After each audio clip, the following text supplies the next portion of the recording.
Education એટલે શું? કેટલાક બાળકોનું મતલબ એ રીતનું હોય છે કે 10મું કરી લીધું તો એના પછી ડિપ્લોમામાં જાય કે પછી 11-12 કરે, એના પછી આગળ એ લોકોને ફિલ્ડ ચેન્જ કરવી હોય તો ધારો કે આઈટી સેક્ટરમાં જવું છે કાં તો બીજી કોઈ બેન્કિંગમાં જવું છે, તો એ લોકો એ રીતે એમનું ફ્યુચર કઈ રીતે સિક્યોર કરી શકે કે જેમાં તમે હોશિયાર છો, જેમાં તમારી સ્કિલ છે, એમાં તમે આગળ વધશો તો ઇન ફ્યુચરમાં તમે સક્સેસ થશો જ. હેલો મારા વાલા વિદ્યાર્થી મિત્રો, કેમ છો? મજામાં? એકવાર ફરીથી મારા આજના એક નવા વિડીયોમાં તમારું સ્વાગત છે. મિત્રો, આજના વિડીયોની અંદર મારા સારથી ડિજિટલ લર્નિંગની અંદર આજે હું એક એવા કેન્ડિડેટને બોલાવી રહ્યો છું કે જે કેન્ડિડેટ પોતાના એજ્યુકેશનને 0 લેવલથી લઈ અને માસ્ટર સુધી પોતાની જર્ની કઈ રીતે પાર કરી છે. તો આ વિડીયોને મિત્ર તમે લાસ્ટ સુધી જોજો અને આ વિડીયોની અંદર મેં એક એવા કેન્ડિડેટને જે બોલાવ્યો છે એ મને અવારનવાર નવા ક્વેશ્ચન કરશે કે આવનારી જનરેશન કેવી હશે, આવનારું એજ્યુકેશન કેવું હશે. તો એ વિડીયોની અંદર અમારું નોર્મલ ડિસ્કશન હશે અને જે હું ગેસ્ટને બોલાવી રહ્યો છું એ ગેસ્ટને તમે લાસ્ટ સુધી સાંભળજો, કારણ કે એ ગેસ્ટનું એજ્યુકેશન બેકગ્રાઉન્ડ એક સ્ટાન્ડર્ડ ક્વોલિટીનું છે. તો આ વિડીયોને તમે જરૂરથી જોજો. તો મિત્રો, હું લોંગ ટાઈમથી જેની રાહ જોઈ રહ્યો હતો કે મારા ડિજિટલ સારથી કોમ્પ્યુટર લર્નિંગની અંદર જે ગેસ્ટને બોલાવી રહ્યો છું એ ગેસ્ટનું હું આજે સ્વાગત કરું છું. વેલકમ. કેમ છો દેવસીભાઈ? કેમ છો? મજામાં mister Kirtan Patel? Sit down. શું કહો દેવસીભાઈ, મેં સાંભળ્યું તમે સારથી એજ્યુકેશનનું કંઈક ન્યૂ ચાલુ કર્યું છે એમાં? હા, અમે રિસન્ટલી અમારા વિલેજની અંદર એક ટ્રેનિંગ સેન્ટર ઓપન કર્યું છે. એ ટ્રેનિંગ સેન્ટરની અંદર અમે એક નાના ભૂલકાઓથી લઈ અને કોલેજના સ્ટુડન્ટને કોમ્પ્યુટરની પ્રેક્ટિસ કરાવી રહ્યા છે. તો પહેલાં તો ખૂબ ખૂબ આભાર કીર્તનભાઈ તમારો કે અમારા આ સારથી ડિજિટલ લર્નિંગમાં તમારું વેલકમ થયું, એ અમારા માટે એક મોટી વાત છે. તો ફર્સ્ટ ઓફ ઓલ તો મારા ઓડિયન્સને તમારું ઇન્ટ્રોડક્શન શેર કરો તો એમને બી ખબર પડે કે આ કેન્ડિડેટનું બેકગ્રાઉન્ડ શું છે. નમસ્તે, મારું નામ કીર્તન પટેલ છે. મેં ઇલેક્ટ્રિકલ એન્જિનિયરિંગ કરેલું છે. 2021માં પાસ આઉટ છે આરસી ટેકનિકલમાંથી. તો બસ એના રિલેટેડ વાત કરવા માટે આજે સર જોડે હું હાજર હતો. સર, પહેલી વસ્તુ તો એ કે એજ્યુકેશન એટલે શું? એજ્યુકેશન એટલે કેવી વસ્તુ કે જે તમારા પાયાનું ઘડતર, જેમ કહેવાય ને કે એજ્યુકેશનની અંદર તમારું પાયાનું ઘડતર ક્યાંથી થાય. એક્ઝામ્પલ કહું કે જ્યારે કોઈ બી તમે મકાન નવું જ્યારે મકાન બનાવો તો મકાન જ્યારે તમે બનાવો ત્યારે ઇમ્પોર્ટન્ટ વસ્તુ શું હોય? પાયો. તો વિધાઉટ પાયાથી તમે તમારા મકાનની મજબૂતી ના લાવી શકો. એવી જ રીતે એજ્યુકેશન એક એવી વસ્તુ છે કે એજ્યુકેશનની અંદર જો તમારો પાયો મજબૂત ના હોય, એટલે કે તમારું બેઝિક લેવલથી કોઈ એજ્યુકેશન મજબૂત ના હોય તો તમે એક MBA લેવલના સ્ટુડન્ટ, એક MD લેવલના ડૉક્ટર સુધીની સફર તમારી થોડી મુશ્કેલ બની શકે. તો એજ્યુકેશનની અંદર જોવા જઈએ તો બચપનથી જ તમારો પાયો સ્ટ્રોંગ હોવો જોઈએ. રાઈટ. અને કોઈ પણ એજ્યુકેશનના પાયાની અંદર તમારું જે બચપનની અંદર જે ઘડતર થયેલું હોય, જેમ કે તમે પહેલા સિનિયર KGમાં હોય, પછી જુનિયર KGમાં આવો, પછી ફર્સ્ટ સ્ટાન્ડર્ડમાં આવો, તો જ્યારથી તમારું એજ્યુકેશન બેકગ્રાઉન્ડ સ્ટાર્ટ થાય ને ત્યારથી જ તમારો પાયો સ્ટ્રોંગ હોવો જોઈએ. અને વિધાઉટ એજ્યુકેશનથી આજની જનરેશનમાં ટકવું બહુ મુશ્કેલ છે. એટલે એજ્યુકેશનનો જમાનો તો છે જ, પણ ડે બાય ડે એજ્યુકેશનની ટ્રેન્ડ બી એટલી વધતી જાય છે. તો આ એક એજ્યુકેશન મૂળભૂત બેનિફિટ છે. હવે કેટલાક બાળકોનું મતલબ એ રીતનું હોય છે કે 10મું કરી લીધું તો એના પછી ડિપ્લોમામાં જાય કે પછી 11-12 કરે, એના પછી આગળ ડિગ્રી લે, તો એમાં તમારું શું કહેવું છે? Nice question Kirtanbhai. હા, એ તો સ્ટુડન્ટ ઉપર ડિપેન્ડ હોય છે. રાઈટ. ઘણા બધા સ્ટુડન્ટ એવું વિચારતા હોય છે અને ફેમિલી બેકગ્રાઉન્ડના સપોર્ટ બધી વસ્તુ મેટર કરતી હોય છે. પણ મારું સજેશન તો એવું છે કે તમે શેમાં માસ્ટર છો? મેં તો 10મા પછી ડિગ્રી કરી હતી ઇલેક્ટ્રિકલ એન્જિનિયરિંગની. હા. તો એમાં આગળ ફ્યુચર સિક્યોર કઈ રીતે કરી શકાય, કાં તો એમાં કઈ ફ્યુચર સક્સેસફુલ, તો એની કઈ ટીપ કેવું હોય? જો કોઈ પણ ફ્યુચરની તમે સક્સેસની વાત કરો ને તો સક્સેસ એવું નથી કે તમે ઇલેક્ટ્રિક એન્જિનિયર કરી લો, તમે માસ્ટર કરી લ્યો, તમે MBA કરી લ્યો, કે પછી તમે શું કહેવાય કે PhD કરી લ્યો, રાઈટ. મેઇન વસ્તુ શું છે? તમારું નોલેજ. અને અત્યારના જનરેશનમાં ખરેખર જોવા જાય ને તો નોલેજ બહુ ઇમ્પોર્ટન્ટ વસ્તુ છે. તમારી જોડે ડિગ્રી હશે, રાઈટ, તમારી જોડે બેચલર ડિગ્રી બી હશે, માસ્ટર ડિગ્રી બી હશે, ઓકે, પણ તમારે તમારું ફ્યુચરને સિક્યોર કરવા માટે તમારે શું કરવું જોઈએ? તો મારું સજેશન તો એ છે કે તમારી જેમાં માસ્ટરી હોય ને એમાં તમે આગળ વધો, રાઈટ. તમે ઇલેક્ટ્રિકમાં માસ્ટર છો, તમને ખબર જ છે કે હું માસ્ટર છું, તો તમે એમાં આગળ વધો અને તમે એ લેવલ સુધી જાઓ કે ઇલેક્ટ્રિક કોઈ બી ટેકનોલોજીની અંદર, ઇલેક્ટ્રિકની અંદર કોઈ બી વસ્તુ એવી હોય કે જે કીર્તન પટેલને ના ખબર હોય.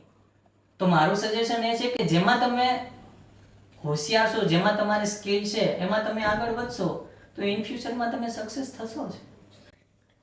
કેટલાક છોકરાઓનું એવું હોય છે કે ધારો કે અત્યારે ઇલેક્ટ્રિકલ કર્યું, ડિગ્રી એમણે કમ્પ્લીટ કરી, મતલબ 3 વર્ષ ડિગ્રીમાં કર્યા, પછી એ લોકોને ફિલ્ડ ચેન્જ કરવી હોય તો ધારો કે IT સેક્ટરમાં જવું છે કાં તો બીજી કોઈ બેન્કિંગમાં જવું છે, તો એ લોકો એ રીતે એમનું ફ્યુચર કઈ રીતે સિક્યોર કરી શકે? જો કીર્તનભાઈ, પહેલી વસ્તુ તો એ કે એક્ઝામ્પલ તમે માસ્ટર કર્યું, રાઈટ, તમે બેચલર કર્યું, ઓકે, એ પછી તમે તમારા પ્રયત્ન કરતા રહ્યા નોકરી માટે, રેડી, અવારનવાર ઇન્ટરવ્યૂ દીધા, ઘણી જગ્યાએ તમે સિલેક્શન બી થયું, ઘણી જગ્યાએ ફાઇનાન્શિયલી ઇશ્યુ થયા, ઘણી જગ્યાએ પોલિસી થોડી અપડાઉન હતી, એના લીધે તમારે જોબ છોડવી પછી. ઘણા કેન્ડિડેટ એવા બી હોય છે કે જે લોકો 1-1 વર્ષ દિવસ સુધી જોબ કરે છે પોતાના ફિલ્ડમાં, રેડી, પણ છતાં બી એમને પોતાનો ગ્રો નથી દેખાતો, ઓકે, તો એ કોઈ બીજા ફિલ્ડમાં મૂવ થવા માંગે છે. તો જ્યારે એ બીજા ફિલ્ડમાં મૂવ થાય ને એ પહેલા એ જે ફિલ્ડમાં મૂવ થવા માંગે છે ને એનું નોલેજ એની પાસે હોવું જરૂરી છે. જો એની પાસે એનું નોલેજ નહીં હોય ને તો એ ફિલ્ડમાં બી સક્સેસ નહીં જાય.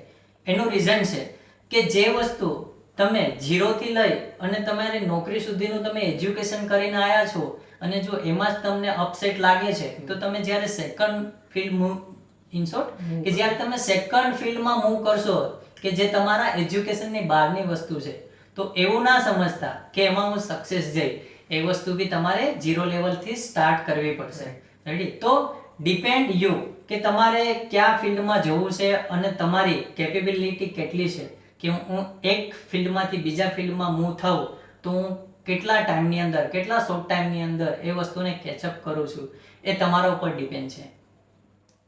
કારણ કે એવું કેવું છે, મેં ઓલરેડી ઇલેક્ટ્રિકલમાં હતો, એના પછી મેં ફિલ્ડ ચેન્જ કરી હતી. મેં આઈ થિંક 1.5 years મેં બેન્કિંગ ફિલ્ડમાં કામ કરી જોયું છે. મેં બેન્કિંગ ફિલ્ડમાં તમે શેના માટે ગયા? એવું તો તમને શું સૂઝ્યું કે હું બેન્કિંગ ફિલ્ડમાં જાઉં? મારી ફિલ્ડમાં મને નોકરીનું કંઈ મળતું નતું, તો અત્યારે ટેમ્પરરી મેં બેન્કિંગ ફિલ્ડમાં ચાલુ કર્યું હતું. પછી જ્યારે મારી ફિલ્ડમાં મને મળ્યું તો મેં બેન્કિંગ ફિલ્ડ છોડીને પાછી મારી ફિલ્ડમાં અત્યારે તો હું લાગી ગયો છું. ઓકે, તો તમે બેન્કિંગમાં હતા, રેડી, પછી તમે તમારા પોતાના ફિલ્ડમાં આવ્યા, તો અત્યારે તમે તમારા પોતાના ફિલ્ડમાં જોબ કરો છો તો તમે કેટલા સેટિસ્ફાય છો?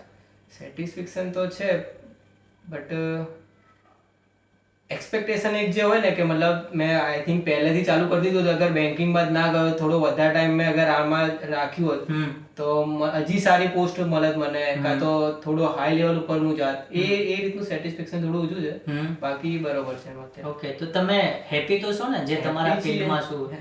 પોતાની ફિલ્ડ હોય તો જ હેપી હોય માણસ. Okay, nice nice. અને એમાં ધારો કે કોઈ સ્ટુડન્ટ છે, આપણે આની બહારની વાત કરીએ, 10th પછી ધારો કે અડધા પેરેન્ટ્સનું કેવું હોય છે કે તમે સારા માર્ક્સ લાવો કાં તો તમે સારું ભણતર રાખો તો જ તમે મતલબ આગળ જઈ શકો, પણ એ છોકરા જોડે બીજી કોઈ સ્કિલ હોય પણ એમાં આગળ ના વધી શકતો હોય ઘરના મતલબ પ્રોબ્લેમના કારણે, તો એના વિશે મતલબ કંઈ? મારું સજેશન તો કેવું છે કે ઘણા બધા સ્ટુડન્ટ એવા બી હોય છે કે જેનું એજ્યુકેશન બહુ સ્ટ્રોંગ હોય, રેડી. મેં તો મારા ફ્રેન્ડ સર્કલની અંદર, મારા કોલેજની અંદર બી મેં ઘણા એવા સ્ટુડન્ટને જોયેલા છે કે જે લોકો મેથ્સની અંદર 100 લાવેલા છે, ફિઝિક્સની અંદર 100 લાવેલા છે, કેમેસ્ટ્રીની અંદર બી 100 લાવેલા છે, પણ છતાં બી એ લોકો અત્યારે પોતાનું ફિલ્ડ છોડીને બીજા ફિલ્ડમાં ગયેલા છે, રેડી. તો મારું સજેશન તો એ છે કે જેટલા બી વાલીઓ છે, જેટલા બી પેરેન્ટ્સ છે, મારું સજેશન એ છે કે જે પણ પોતાના બાળકની અંદર જે સ્કિલ હોય ને એ સ્કિલની અંદર એને જવા દો. રાઈટ. કારણ કે ઘણીવાર કેવું થાય છે કે બાળકની અંદર કંઈક સ્કિલ અલગ હોય અને મમ્મી પપ્પા કંઈક અલગ કરવા માંગતા હોય, ત્યારે શું થાય? ક્રોસ થાય. મારું સજેશન તો એવું છે કે જે બાળકની અંદર જે સ્કિલ હોય ને એ સ્કિલની અંદર જો બાળક આગળ વધે ને તો આવનારા સમયની અંદર એટલે કે ઇન ફ્યુચરની અંદર એ પોતાનું નામ તો રોશન કરે છે જ, પણ જોડે જોડે પોતાના પરિવારનું નામ પણ રોશન કરે. પણ હા, જો એ પોતાની રાઈટ સ્કિલ સાથે અને પોતાની રાઈટ કોમ્યુનિકેશન અથવા તો પોતાની જે કળા છે એ કળાની સાથે જો બાળક આગળ વધે ને તો એ કંઈક અલગ દુનિયામાં હોય. એટલે ડિપેન્ડ કરે છે. ઘણીવાર એવું બી થાય છે કે પોતાના પેરેન્ટ્સ બાળકને ફોર્સ કરતા હોય છે કે તું ડિપ્લો કરી લે, તું એન્જિનિયરિંગમાં જતો રહે, તું 11-12 સાયન્સ કરી લે. પણ ખરેખર જોવા જઈએ બેકગ્રાઉન્ડની અંદર તો પેરેન્ટ્સને એ વસ્તુ ખબર નથી હોતી કે જે મારું સંતાન છે, રાઈટ, કે મારું જે સંતાન છે એ મારું સંતાન કઈ સ્કિલ એનામાં છે કે જે એ સ્કિલમાં જઈ શકે. તો મારું સજેશન તો એવું છે કીર્તનભાઈ કે ફોર્સફુલી કોઈ પણ પેરેન્ટ્સે પોતાના બાળકને પોતાની મરજીથી કોઈ સ્કૂલમાં ના મૂકો. જો બાળકમાં આવડત હોય અને બાળક પાસે સ્કિલ હોય અને બાળક એમ કહે કે પપ્પા મારે સાયન્સ કરવું છે અથવા તો મમ્મી મારે એન્જિનિયરિંગ કરવું છે, તો એ બાળકને કરવા દો. રાઈટ. કારણ કે જ્યારે બાળકની અંદરથી કોઈ વસ્તુ બહાર નીકળે ને અને જે સ્ટુડન્ટ કહે ને કે પપ્પા મારે આ કરવું છે, તો એ વસ્તુની અંદર જ એને જવા દો. રાઈટ. કારણ કે ત્યારે જ કહેશે. હવે એક્ઝામ્પલ તરીકે હું તમને એમ પૂછું કે તમે એવું કીધું કે મેં 10મા પછી ડિપ્લોમા કર્યું અને ડિપ્લોમા કર્યા પછી મેં એવું કીધું કે મારે હવે ડિગ્રી કરવી છે, તો તમે ક્યારે કીધું? કારણ કે તમને તમારી સ્કિલ ઉપર ભરોસો હતો, રાઈટ, કે મારે ડિપ્લો પછી ડિગ્રી કરવું છે. તો મારું સજેશન પણ એવું જ છે બધા પેરેન્ટ્સને કે પોતાના બાળકની અંદર બી જે સ્કિલ હોય ને એ સ્કિલની અંદર બાળકનું એજ્યુકેશન આગળ વધવા દો, ના કે તમે ફોર્સફુલી એને કોઈ ફિલ્ડમાં ઘુસેડો. આ મારું એક સજેશન છે કીર્તનભાઈ. અને અત્યારે તો એઆઈ પણ ચાલી રહ્યું છે, તમને ખબર જ હશે AI માં તો તમારી ફિલ્ડમાં AI નું મીન્સ કઈ રીતે છે? જો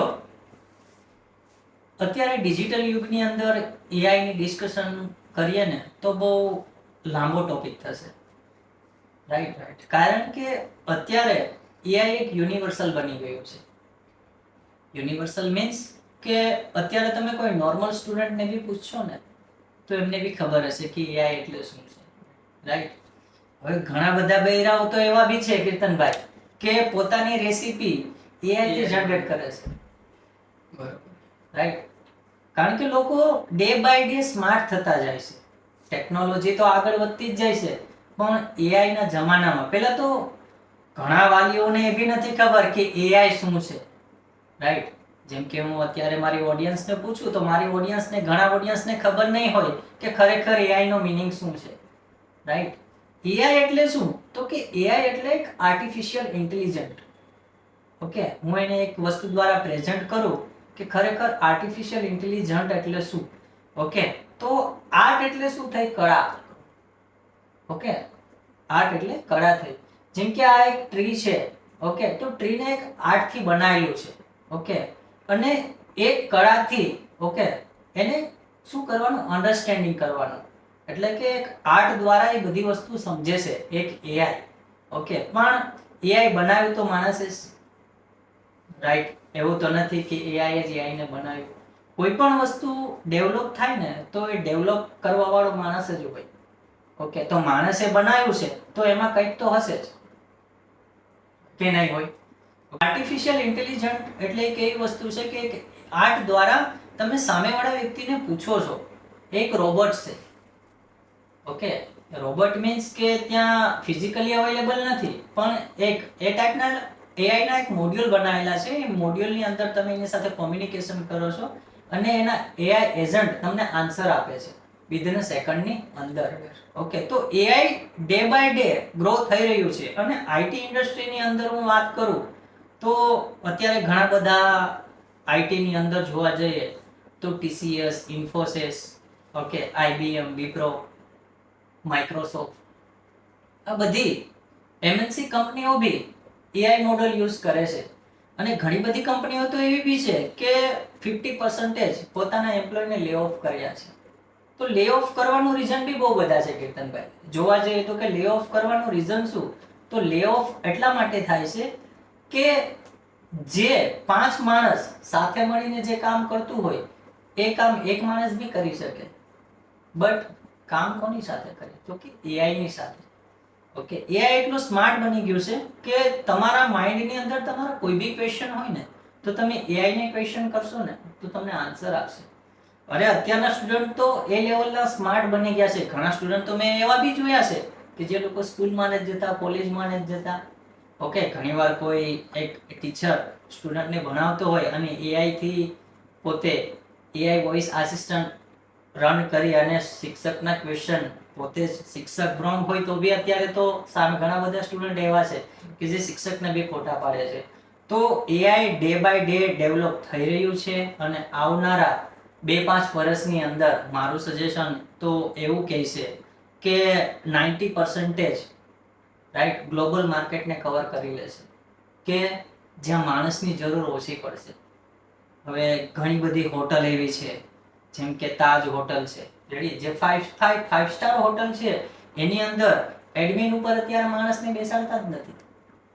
રોબોટિક્સ પર યસ, બધું એઆઈ ઉપર આવી ગયું છે. કારણ કે હવે એક્ઝામ્પલ તરીકે હું કહું કે હવે ચાલો હું એક એડમિન પાસે બેઠો હોય, ઓકે, અને ઇન કેસ મારો મંથલી પગાર 1 લાખ રૂપિયા હોય, ઓકે, અને મારું યરલી પેકેજ 12 લાખ સમથિંગ થયું, તો હું 5-7 લાખ રૂપિયાનો રોબોટ લઈને ત્યાં બેસાડી દઉં તો મારું કામ ઇઝીલી થાય. Ready, without leave. એ તો 24 અવર્સ કામ કરવાનો છે, માણસ 24 અવર્સ કામ નહીં કરે. તો આ એક એઆઈ આવનારો યુગ એઆઈ નો હશે. ઓકે, પણ હા, જે લોકો પાસે સ્કિલ છે એ લોકો હજી બી પોતાની સ્કિલ આગળ જઈ રહ્યા છે. ખરેખર તો ઘણા લોકો એવું કહે છે કે એઆઈ લોકોની જોબ ખાઈ જશે, એઆઈ લોકોની જોબ ખાઈ જશે. પણ ખરેખર મારું સજેશન એવું છે કે એઆઈ લોકોની જોબ નહીં ખાય, પણ જે લોકોને એઆઈ યુઝ નથી કરતા આવડતો ને એ લોકોની જોબ એઆઈ ખાઈ જશે.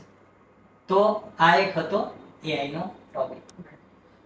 તો ધારો કે એક કંપની છે જેમાં 5 વર્કર્સ મતલબ કામ કરી રહ્યા છે એક વસ્તુ, તો એમને એ વસ્તુ જનરેટ કરતા ધારો કે 1 વીક જેટલો ટાઈમ લાગે છે. એઆઈ સેમ વસ્તુ 1 પર્સનને 2 કે 3 કલાકમાં તમને બનાવીને આપે, તો કંપની 4 જણાને તો ભાઈ હાયર ના કરી શકે ને. તો એ રીતે તો પછી જોબનો હા, એટલે ઘણી બધી ફિલ્ડ એવી છે. ઓકે, જેમ કે તમે કીધું કે મેં તમને કીધું કે જે 5 લોકો કામ કરતા હોય એની જગ્યાએ હું એઆઈ દ્વારા 1 થી 2 લોકોને કામ કરાવી લઉં, બરાબર. પણ અત્યારે કેવું છે કે તમે એઆઈ નો યુઝ કરો છો, પણ હા, એઆઈ પણ એક એવી વસ્તુ છે કે જે સ્માર્ટ તો છે જ, પણ એ જેટલું સ્માર્ટ છે ને, ઓકે, કોઈ પણ વસ્તુ હોય માણસથી કોઈ સ્માર્ટ ના હોય. કોઈ બી ટેકનોલોજીસ તમે લાવો, એઆઈ લાવો કે XYZ કોઈ બી વસ્તુ માર્કેટમાં લાવો, જો માણસે બનાવ્યું હોય તો માણસ કરતા તો સ્માર્ટ ના જ હોય. ઓકે, ઘણી બધી ફિલ્ડ એવી છે કે જ્યાં એઆઈ ઓલરેડી વર્ક કરે છે. આઈટી ની અંદર બી ઘણી બધી ફિલ્ડ એવી છે કે ત્યાં 5 લોકોનું કામ એક એઆઈ દ્વારા કરી આપે છે. પણ હા, ઘણી બધી વસ્તુ એને ડિપ્લોયમેન્ટ કરવી અને ટેસ્ટિંગ કરવી, એના મોડ્યુલ ચેક કરવા, ઓકે, એ બધી વસ્તુ માણસની જરૂર પડે છે. એવું નથી કે 90% એઆઈ તમારું વર્ક કરી દેશે. હા, એઆઈ વર્ક કરે છે, નો ડાઉટ, પણ એ જે એઆઈ તમને જે કોડ જનરેટ કરીને આપે છે, એ તમે એવું ના ડિસાઈડ કરી શકો કે 100% એ કોડ રાઈટ હોઈ શકે. ઓકે, અને કોડ રાઈટ હશે તો બી કોઈ તમે ઇન્ડસ્ટ્રી લેવલનો પ્રોજેક્ટ રન કરતા હોય, કોઈ ફાઇનાન્સ સેક્ટરનો પ્રોજેક્ટ આઈટી સેક્ટરની અંદર રન કરતા હોય, ઓકે, અને જો તમે એવું વિચારો કે હું અત્યારે કીર્તનભાઈ આવ્યા છે, કીર્તનભાઈના 2 ફ્રેન્ડ છે, એમાંથી કીર્તનભાઈને અત્યારે જોબ ઉપર રાખી અને બાકીના એના બીજા 3 ફ્રેન્ડ છે એને લે ઓફ કરી દઈએ, રાઈટ. પણ જો એ તમે ત્યાં લે ઓફ જ્યારે કરો છો ત્યારે કોઈ ઇન્ડસ્ટ્રી લેવલનો જે પ્રોજેક્ટ હોય ને એ પ્રોજેક્ટની અંદર તમારે એક ડિસિઝન લેવા માટે ટાઈમ લેવો જોઈએ, રાઈટ? કારણ કે એઆઈ એ વસ્તુને સમજતા વાર લાગશે. જે વસ્તુ મેન્યુઅલી વર્ક થઈને આવેલું હશે, કારણ કે કોઈ ઇન્ડસ્ટ્રી લેવલનો પ્રોજેક્ટ હોય એ પ્રોજેક્ટ 17 જગ્યાએ ફેલાયેલો હોય. ઓકે, એમ કહેવાય ને કે એક કામ બગડે એટલે 100 કામ ઓટોમેટિક બગડી જાય. રેડી? તો એઆઈ ની અંદર બી એ જ વસ્તુ છે કે તમે કોઈ એક મોડ્યુલનો જ્યારે યુઝ કરો અને જો એ મોડ્યુલનું તમને પ્રોપર અન્ડરસ્ટેન્ડિંગ ના હોય તો તમારા બાકીના 20 મોડ્યુલને ઇફેક્ટ કરે છે. ઓકે, તો એઆઈ બેનિફિટ તો છે જ, સામે સામે એના ડિસએડવાન્ટેજ બી છે. તો એઆઈ આવનારો ફ્યુચર હશે, પણ જે લોકો એઆઈને પ્રોપર સમજશે, એઆઈની અન્ડરસ્ટેન્ડિંગ કરશે, એ લોકો ભવિષ્યમાં આગળ ગ્રો થવાના જ છે. બાકી જે લોકોને એઆઈ સાથે કામ નથી કરવું એના માટે કોઈ ઓપ્શન જ નથી. તમે જે તમારું સારથી ઇન્સ્ટિટ્યૂટની વાત કરતા હતા, તો એમાં તમે મતલબ તમારા જે વિદ્યાર્થી છે એની કેટલાની 20 30 કેટલા છે? 50 સમથિંગ સ્ટુડન્ટ છે અત્યારે મારે કરન્ટલી. તો તમે એમને કઈ રીતે મતલબ ટેકલ કરો છો કે એમને કઈ રીતનું ફ્યુચર એમનું સિક્યોર કરવા માંગો છો?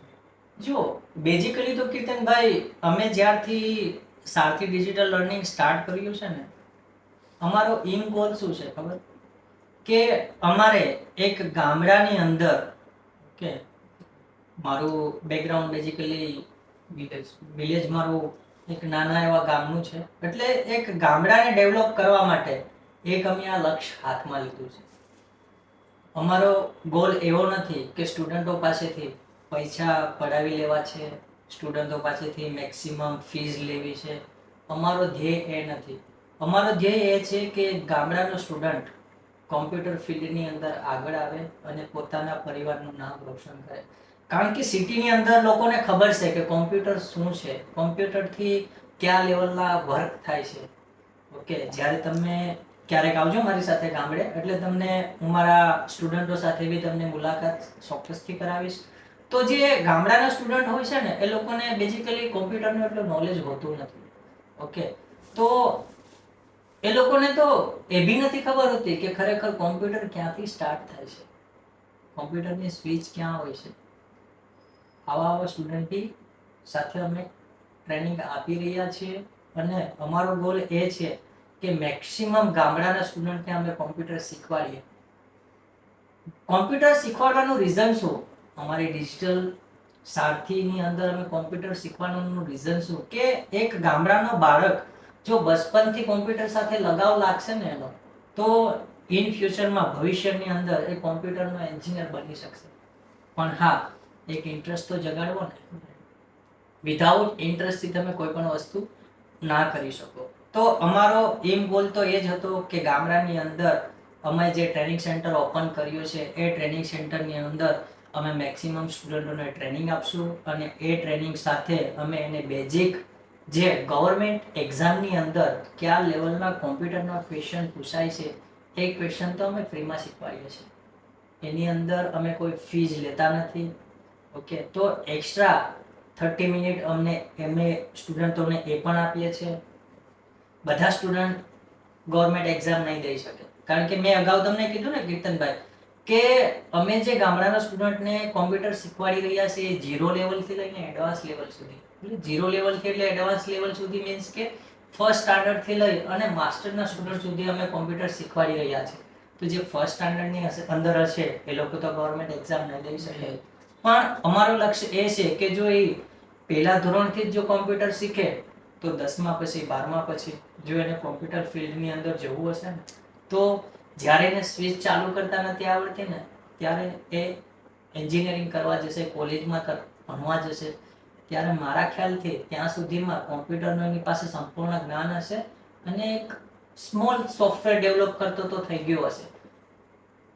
રાઈટ? તો આ અમારો એક ગોલ હતો અને મારું એક સજેશન એ છે કીર્તનભાઈ કે અમે ગામડાની અંદર જે કોમ્પ્યુટર ઇન્સ્ટિટ્યૂટ ચલાવીએ છીએ એની અંદર મારા જેટલા બી ફ્રેન્ડ છે એ ફ્રેન્ડને હું એ કહેવા માંગુ છું કે અમારા ઇન્સ્ટિટ્યૂટની અંદર જે પણ બેકગ્રાઉન્ડની અંદર જેમના મમ્મીના હોય, જેમના પપ્પાના હોય, અથવા તો જેમને કોઈ ફાઇનાન્શિયલી સપોર્ટ ના કરતા હોય ને, એવા સ્ટુડન્ટોને અમારા સારથી ડિજિટલ લર્નિંગની અંદર અમે ફ્રીમાં ટ્રેનિંગ આપીએ છીએ. અને એવું બી નથી કે લિમિટેડ ટાઈમની અંદર. જ્યાં સુધી બાળકને અમારા ટ્રેનિંગ સેન્ટરની અંદર આવવું હોય ત્યાં સુધી ટ્રેનિંગ સેન્ટર ઓપન છે. અને જેને એમ કહેવાય ને કે જેનું પાછળ કોઈ ના હોય ને, રેડી, એની પાછળ અમે છીએ. એ અમારો ગોલ છે.